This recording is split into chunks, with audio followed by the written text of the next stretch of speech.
Hello, everyone, and welcome back to Cinematic Adventures. Don't forget, if you guys are listening to us on the go, you could find us on Podbean, Apple Podcasts, Spotify, iHeartRadio, basically anywhere you get your podcasts. You can also find more of our content on our website, themisfitfaction.com. There you find links on this show, but some of our other shows like the Multiverse Fancast and MF Uncensored. You can also find us on our YouTube channel, Misfit Media. Make sure you guys check that out. Like, comment, subscribe while you're there. It really helps the show, and we appreciate every single one of you. Speaking of people we appreciate, I am Paul, and with me in the studio, or the Zoom studio as we like to call it, is Sean. Sean, how are you today?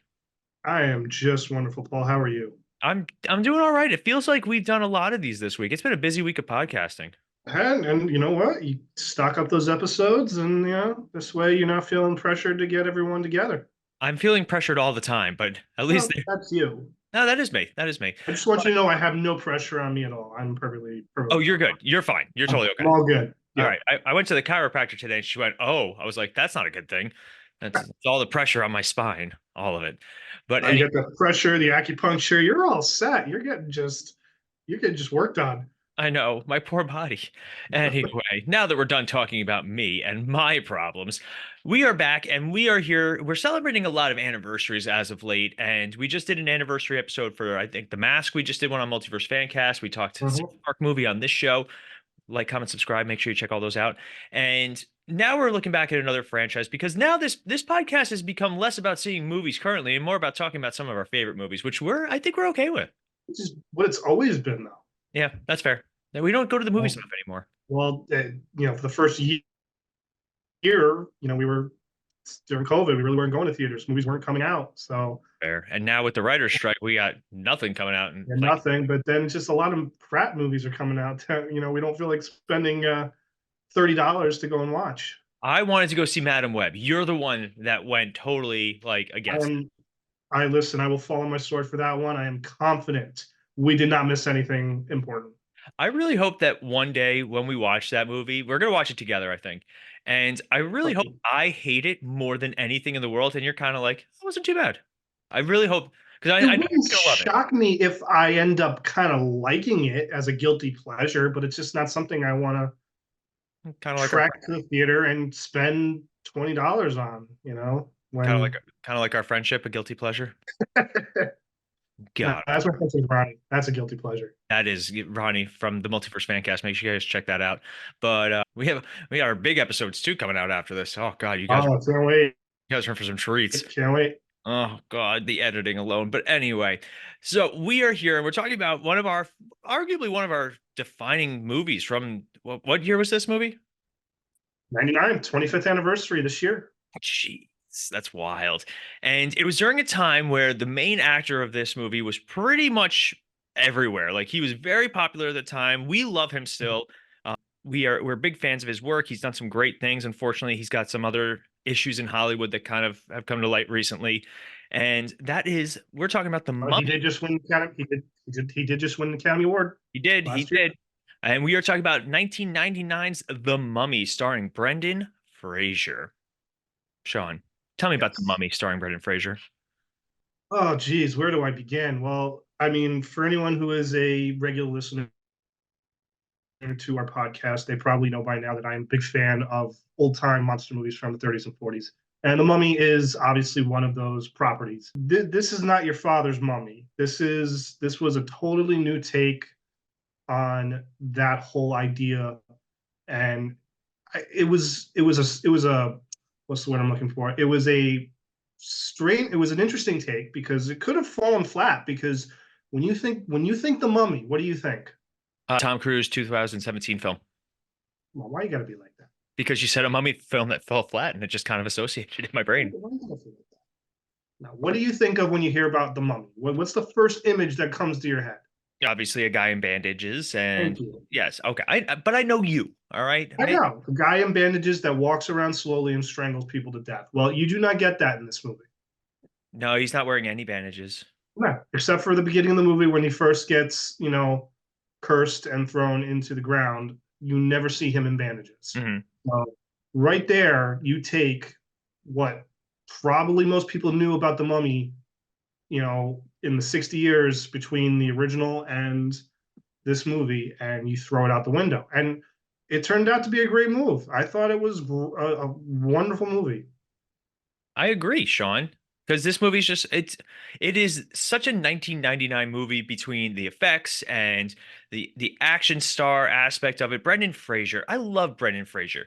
We grew up with Brendan Fraser not only in this movie but also like George of the Jungle and stuff like that. Like he was a big part of our childhood, and then he just disappeared. Brendan Fraser disappeared for a long time after the third movie.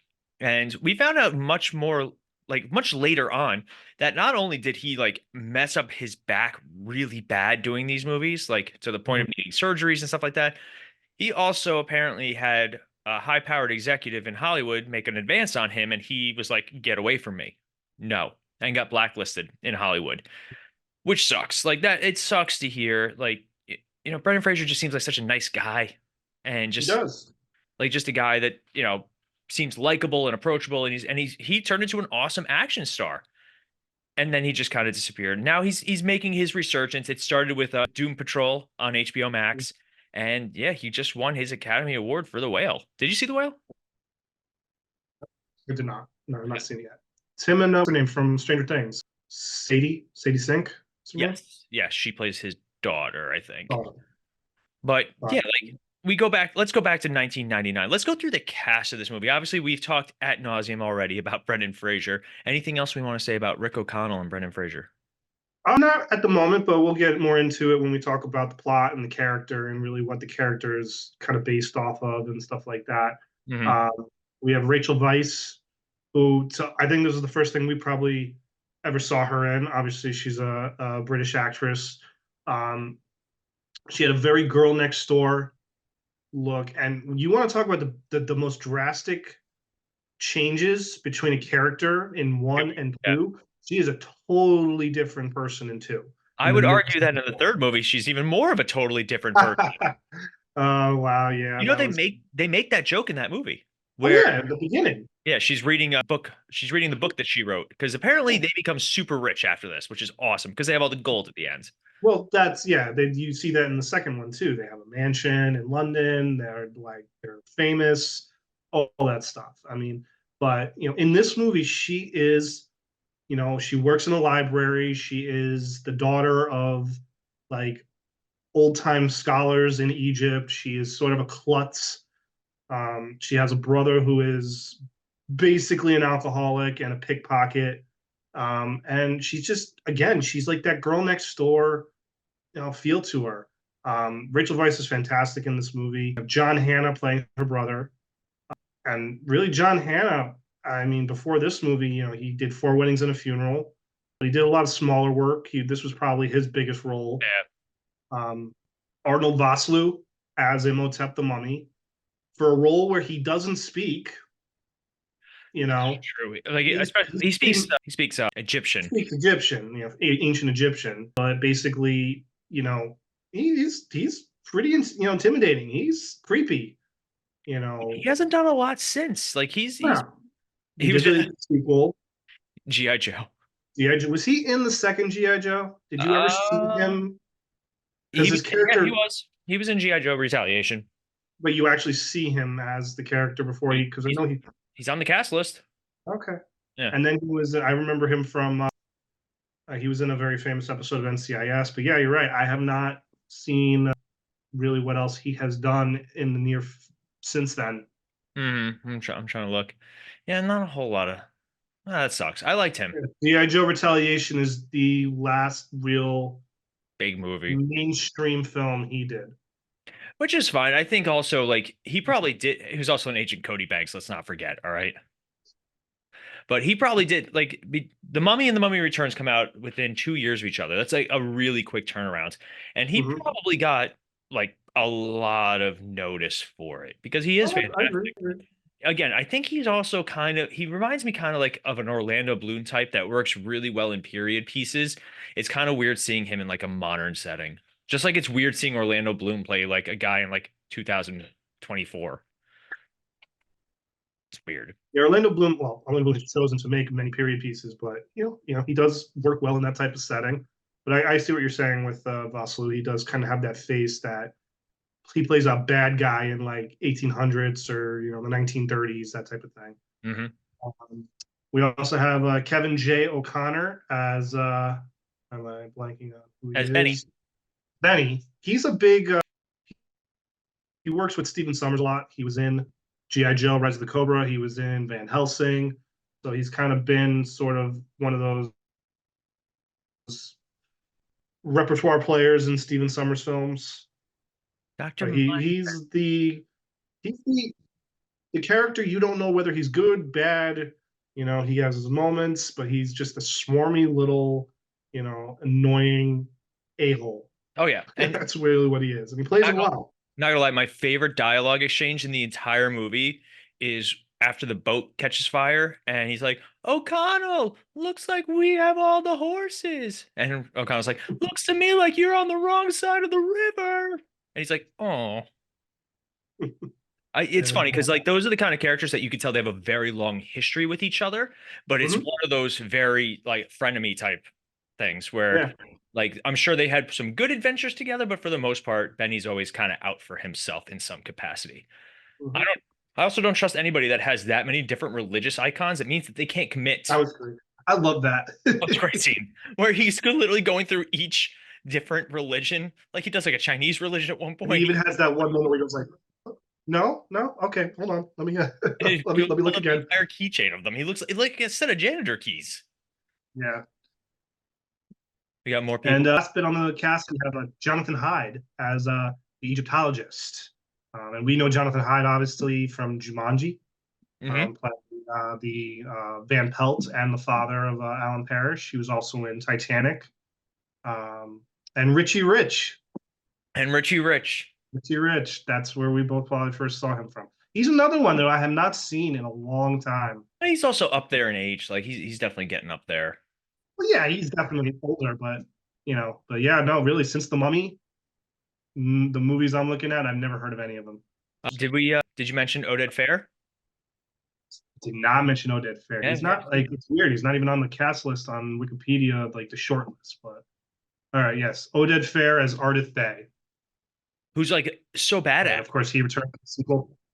He is badass, and again, he's another one where until you know halfway, three quarters into the movie, you really don't know where he If he's a stands, good what guy he's or bad like. guy. Yeah, He's basically he is one of the security guards who's making sure Imhotep is never released. right. And Well, it's funny. He find doesn't. out more Yeah, later on in the sequel, like backgrounds and stuff. yeah. He doesn't have like an actual full conversation with the main cast until after the mummy starts killing people. Like they're in the Yeah. city, and finally it's like revealed that the Egyptologist has really been working with them too. Like there's this whole secret society of Magi who are protecting the tomb so that Imhotep can't be awoken. And it's an interesting take because he's a character that I think I like him more in the sequel. He's got some comedic moments and he's kind of funny. Like after the bus thing in the sequel, he's like, "That was my first bus ride." But like for See, this that was my problem with the sequel, and we'll probably get into it. I just thought the sequel just relied a little too much on on the comedy, the comedy, the stupid jokes, and stuff like that. And it had a blooper reel. it did. But I'll never not laugh at when Fraser's just shooting blanks out of the back, and then he runs out. He's like, "I'm out of ammo. Like I'm done." Anyway, by the way, we did not preface this by saying that we will be just focusing on the first Mummy for this episode. There will be a follow-up episode personally, where we talk about the two sequels, the cartoon show yes.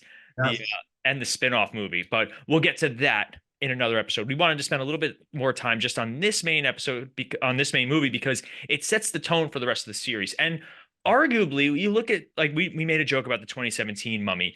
Had they just done a lot more of what the original Mummy did in 1999, the movie would have been a lot better. Like it's not. It's funny because did you see the 2017 one? I did. I saw it in theaters, and it was just I, garbage. I saw it in its entirety one time because that's all I needed. I just Yeah. needed to know if it was as bad as everybody was saying. And the, the thing that kills that movie is that they're trying to build a bigger universe. They wanted to build their dark universe. Ironically enough, had in this movie Mm. itself, they do allude that there is this like this bigger organization kind of overseeing this. They did it in this movie, and they did it Mm. well. Like the Egyptologist could have easily been like, we also have, Magi in Transylvania, like a throwaway line like that. Something like, but they were so Yeah, focused. And also Tom Cruise was just a terrible. I like Tom Cruise as an actor and I like him as an yeah. action star, but yeah, you need that guy. And I think This and Brendan Fraser is not that typical. Like when he was cast in this movie, I was like, I mean, again, we're 12 years old when this movie came out, so like, don't I'm not gonna make it sound like I'm a film critic and I'm like, I was really like thinking about this, but I'm just like, dude from Georgia the Jungle is gonna be in the Mummy. Like he's ripped. Don't get me wrong. I mean, I don't know. Again, I don't know what this movie is gonna be. I don't see that, but I remember the first trailer coming out, and it just looked really cool. I yeah, mean, it was just a lot of action, and I was like, "Oh, this looks interesting." I was like, I went to my dad and I was like, "I really want to see this," and we did. And again, it's totally different take on the Mummy. Like, besides, it's technically a remake of the 1932 movie with Boris Karloff. Name Imhotep, the ancient princess that he's in love with, yada yada yada. But after that, they just go and they're like, we're going to make him a plague on the earth. We're going to make him supernatural. We're going to make him be able to do whatever he wants. oh yeah, He's not going to be walking around in bandages just killing people. strangling people. Yeah. And that's fine. I mean, it's a big budget action movie with really cool special effects. I totally understand why they'd want to take advantage of special effects and do all that type of stuff. A lot of the special effects do still hold up, except for the bugs. Yes. The scarabs are the only thing that don't hold Bugs, as yeah. well. But it's See, funny because I think the effects in this movie hold up better than the effects in the sequel. see, I'll argue that because I like the sequel when they do the water effect versus the sand effect. I thought it was really Mhm. cool. And unfortunately, and we'll talk about it in the sequel, they tried to do things they were not ready for computer animated wise.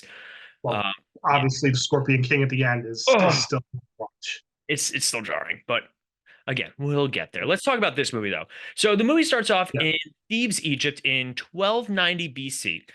We meet our boy Imhotep, good looking dude, always Mhm. ripped. I don't know why, waxed like a Brazilian supermodel, but just walking around and he's having an affair with Anaxunamun, the mistress and future bride of the pharaoh Seti the First.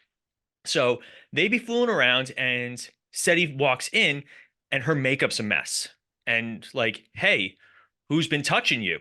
And she's like, I don't know what you're talking about. And Imhotep's like, hey, pops out of the corner, it's me. I'm the guy. And So you're dead. so Anaxamun's like, well, this is gonna be awkward. And she stabs him in the back, and then he's like, hey, sword to the head. So they kill this guy. We find out later in the next movie that his daughter's across the way just going, ah, no. But anyway, I digress. Second movie. So they kill the pharaoh, and even though he flees, Anaxunamun's like, well, I'm just gonna kill myself. You got to bring me back to life. Like that's the conversation. That's a typical conversation between two people in a weird relationship, I guess. In Oh yeah, 12, even today, that's consenting adults. That's how they, like bring you back when home. I go to work, my wife's like, I'm just gonna take care of business, and then you got to bring me back to life afterwards. And I'm like, bet, let's go. So he runs away, and as he's trying to bring her back to life, they get caught by the Magi, and he's like, well, damn it, I can't do the spell to bring back my girl. Instead, he gets the most horrific torture done to him. I didn't realize how bad it was until I watched it more as an adult, and I was like, oh wow, they cut out his tongue while he's still alive first.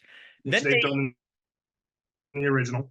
yeah, and then they mummify him alive. Obviously they don't take out all of his vital organs and everything, but Mhm. because he would have just died. But you do see all of his boys get mummified alive. They Yeah. get all their stuff ripped out, like everything. Which again, he tries to find the canopic jars. Like they shouldn't have taken out all of his stuff. But anyway, I think that was the stuff for the princess, not for him.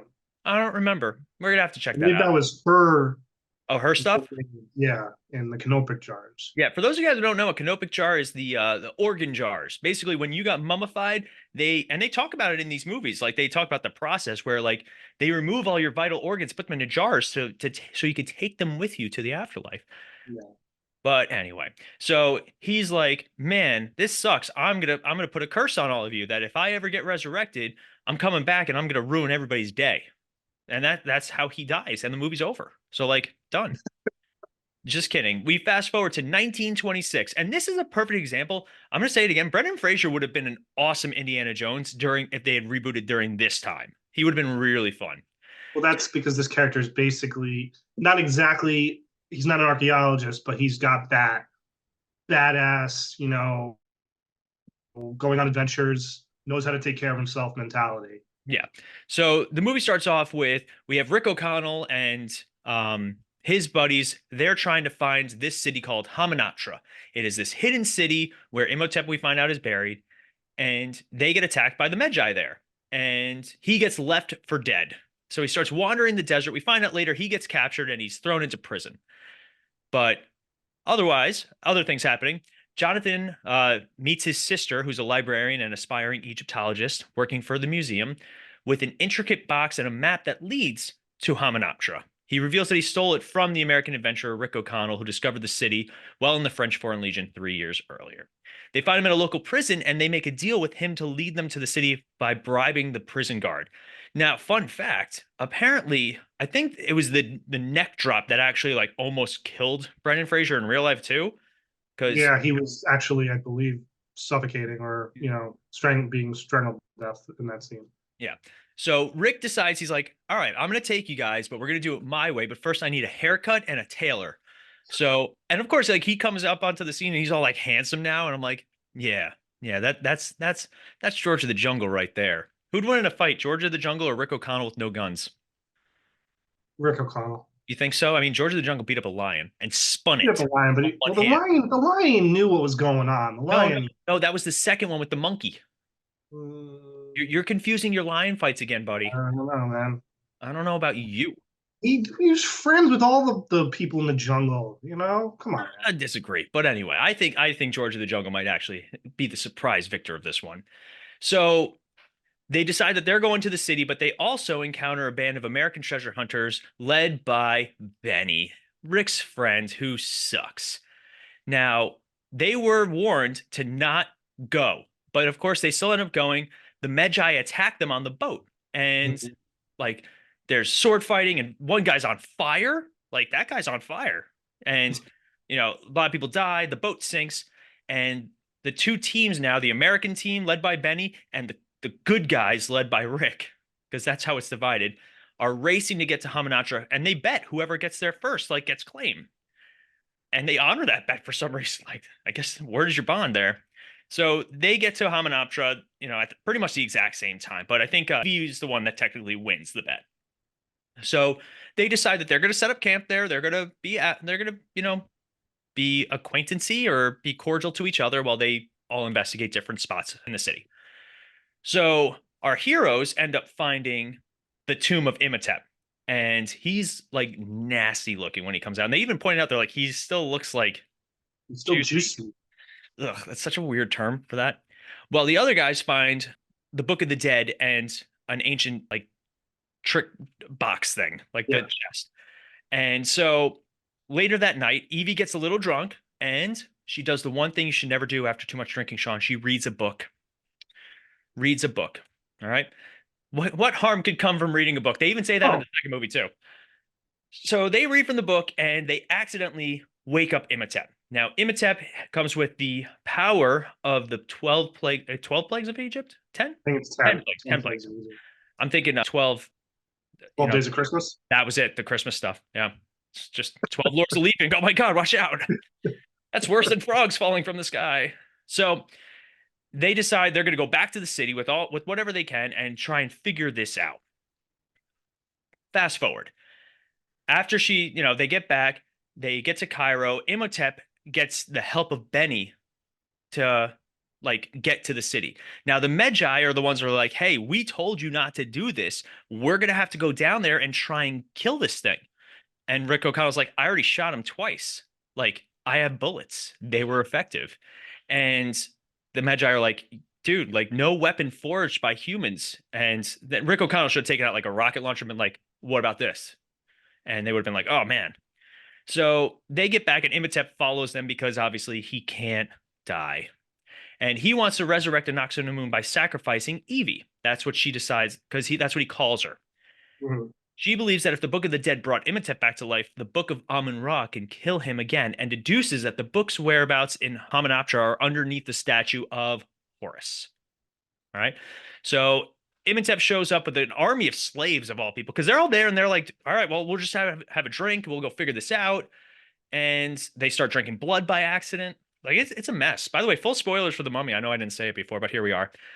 And so they get chased out of town by Imhotep, who's like, hey, if you just let me take her, like, I'm not gonna kill you. And they're like, all right, sounds like a nice, reasonable thing.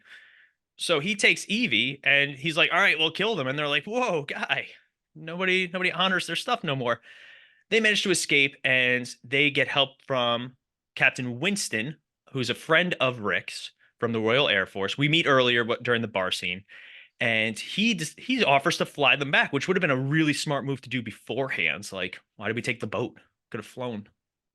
Anyway, and we get obviously the most iconic moment of the movie, the one that's like it's on all the trailer posters, and all this and that is Imhotep's sandstorm. What did you think of the sandstorm effect? Sandstorm was really cool. We had not seen anything like that before that, I like, and yeah. it's just again, it's one of those really really memorable moments because it's become sort of the image of the movie. Hmm. Even at the beginning too, where his face in the sand. That's another one. I remember that in the trailer was really Hmm. really popular. So that was Oh yeah. really cool. And then of course he gets distracted by Evie, who's like, I'm just gonna make out with this guy. And he's like, whoa, whoa. But they crash the plane, unfortunately. Winston dies during it, and they manage to get there. And this is where like the last action set piece happens with Rick O'Connell fighting off an army of mummies with a Hmm. golden sword, because baller, I love it. And they end up defeating. Well, I gotta point out that when he does revive a Noxunamon and she's like in mummy mode, because he was gonna put her in Evie's body. Yeah.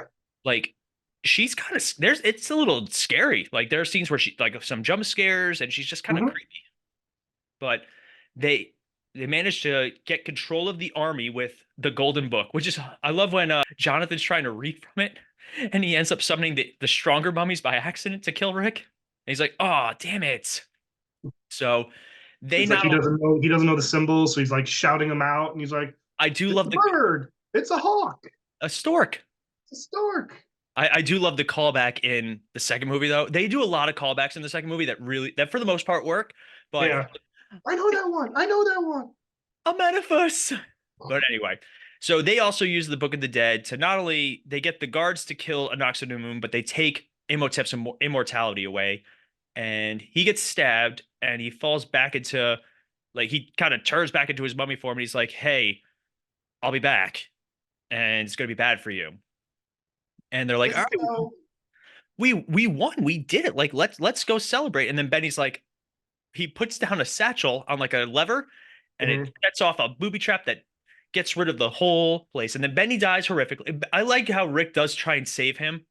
Does. Like he's But like, he's a and good guy. He's a good guy, and he's just like, listen, doesn't deserve to die that way, but then, oof. Yeah, well, first it was getting crushed to death, and then it was, you he's know, just trapped in there, and then the scarabs show up, and you're like, oh, ugh. not good.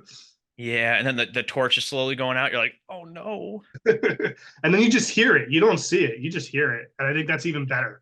Oh yeah. Sometimes it's better left to the imagination. Oh, totally agree. Totally agree. So the heroes escape and they're like, "Oh, we made it." And then like a hand drops on Jonathan. He's like, "Ah, I'm not going to do anything from Jonathan, and I'm a wimp." And it's Ardeth who survived the whole thing because he gets separated from them at one point because he's like, "I'm gonna fight these mummies. You guys got to go and defeat the big mummy." So like we thought heroic sacrifice, but if you don't see them die, or if it's not really implied like Benny's was, they're not Mhm. dead. Come on. Most likely. And like Evie and Rick are like, "Hey, we didn't get any treasure, but like we're in love now. Let's make out." And Jonathan's like, "Stupid. I wanted money, like all the money." And so they ride off into the sunset. They got their camels, like they're making out on the camel as they're driving, which isn't safe. It's like texting while driving. You just don't do it. And Jonathan like tries to kiss a camel, and the camel's like, "Nah, man." And so they also don't realize that Benny had already loaded up the camels with a ton of found treasure. Like he made like Yeah. 9 trips or something stupid. And that's The Mummy. And I hope everybody was really entertained by my very passionate and just, totally accurate explanation of the story. Thank you. Well Thank you. done, sir. Well done. For those who don't know, Sean was just clapping because if you're just listening to us on Podbean, Apple Podcast, Spotify, iHeartRadio, you just hear it, but he didn't clap loud enough. So it's okay. But if you're watching on YouTube, make sure you like, comment, and subscribe, and make sure you check out the follow-up episode that we're going to do on the rest of the Mummy franchise. But Look at that. Look at look at that. that! Look at what I did. Who would have thought? Not me, not us. But what would you give a Star City rating for the Mummy? Well, this movie was. I was just going to say first, this movie was budgeted at $80 million, and it ended up making 416 million. Despite mixed So it made reviews five from times critics, its budget. yeah, mixed reviews Yeah, and credits, but that's to be expected. Action movies can be hit or miss with and critics. we didn't really give Steven Summers a little shout out. The director, obviously, before this movie, he had done Deep Rising, which is a really good, I guess you could say, action monster flick. And then after this, he did the sequel. He did Van Helsing. He did GI Joe, which we like. Not many Technically, other people do, but we liked it. technically, GI Joe is a far, far sequel to this movie because Brendan Fraser cameos as his character's last name is O'Connell. Oh, really? I did And not. I believe. Don't hold me to that, but if it's right, then I'm a genius. But I did not know that. I thought he was playing an actual GI Joe character that you just didn't know about. But don't remember. But I want to say his last name in that was actually O'Connell. And like, I got to find his filmography. Where's Brendan Fraser's filmography? There we go. List of his performances. Mummy Return. What year was Joe? Brendan Fraser. It says he plays Jeffrey Oh, Stone the Fourth, Sergeant Stone. never mind then. That's an actual character. Stupid. Anyway, that would have been really cool though. I would have really liked Yeah, that myself. would have been interesting. Now I got to Um, edit that out. People are going to think it's weird. No, I'm Not just kidding. really, There. but Star City rating, I give this movie a 4. I'm with you. I think a 4 is a solid choice. Um, It I is extremely rewatchable. I'll watch it every now and then. It is just fun. it's a good time. It's a great time to watch. The effects pretty much hold up. A few things, those scarabs is a little cheesy, but for the most part, the effects hold up in the last 25 years. And it's just a fun retelling of a good monster movie. And they add the sort of adventurer, storyline to it, and the, grave robber type storyline to it, and it makes it work. It's just a Yeah, fun time. I totally agree. But we would love to hear from you guys. If you guys are listening to us on any of our platforms or you're watching on YouTube, put it in the comments below if this is your favorite Mummy movie or if you prefer one of the other ones, or if you're not really too fan. If anybody says Tom Cruise Mummy movie is better, we're gonna have an issue. We're gonna have an actual fight. And who would win in a fight? Us. But anyway, so make sure you guys check that out. No fan feedback Friday this week. Unfortunately, we're recording a little early, so I didn't have a chance. It's not Friday yet for us. It's Anyway, not. if it's not, this is in the past, and now you're listening in the future. Hello, future us. So make sure you guys follow us on all of our social media. We're on Instagram, Twitter, TikTok, Facebook, whatever it is. Make sure you guys check it out. Like, comment, subscribe. It really helps out the channel. If you guys want more content, go to our YouTube channel. We have all of our shows on there, including MF Uncensored and the Multiverse Fancast. And make sure you check out our website, themisfitfaction.com, for more information about us. But I think that is going to wrap us up for today. As always, I'm Paul. I'm Sean. And we'll see you guys next time.